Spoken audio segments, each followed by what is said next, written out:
So today we're going to talk a little bit about the anatomy of the foot, and we've got a couple cool foot models here that we've been looking at. The foot's really complex, and it's been said that it's a masterpiece of engineering by Leonardo da Vinci. I absolutely agree with that. And there's several features in the foot that make it really foundationally important. One of them is the number of bones in our feet. We literally have 28 bones if you include the two little floating bones under the big toe. A quarter of all the bones in our whole body. We've got 33 joints in our foot, making it very highly compensatory and capable of all kinds of what we call triplanar movement to keep our body upright in our movement activities.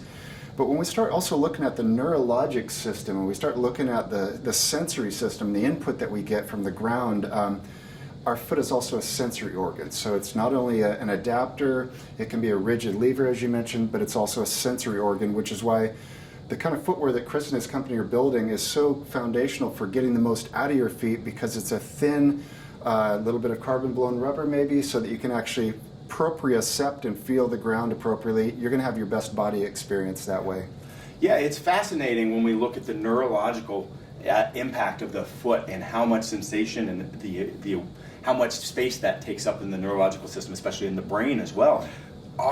Our environment is not just, these basic pieces, but a big piece of this is the foot. And if we're not able to realize that, we don't have good awareness. And this is where we can lead to some of those other problems, because the body's not moving and it's compensating in so many other areas, because it's not just the 28 bones, the 33 joints, the hundreds of muscles and tendons and ligaments, and the 200,000 nerve endings, but it's the stability systems that are built in here. So, in this representation here, we are showing the arch of the foot.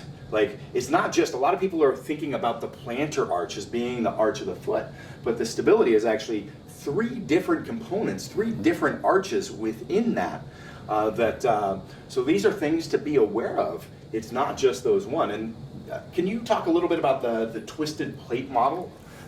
Within the foot? Actually, that's probably a better one than this Sure. one to show that. It's one of many models out there that talk about, I think if I understand it properly, the unlocking and then the locking of the foot.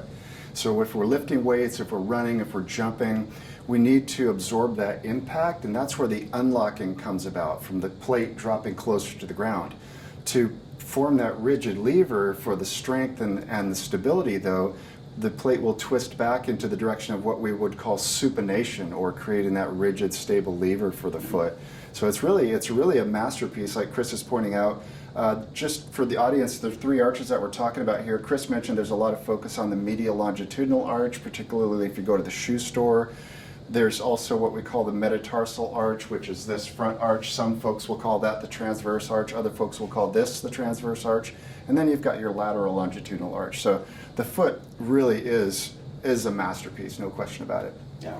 So Dr. Ray was talking about the three different arches of the foot, and we've touched on that. But in application, you can think about this in developing power, but we've got not just this arch that people always think about propelling this way, but also this one through another plane here. And that allows so much more power to be elicited in many different directions as we're hitting those arches in multiple different pathways of creating and propelling force from the ground outward into the body.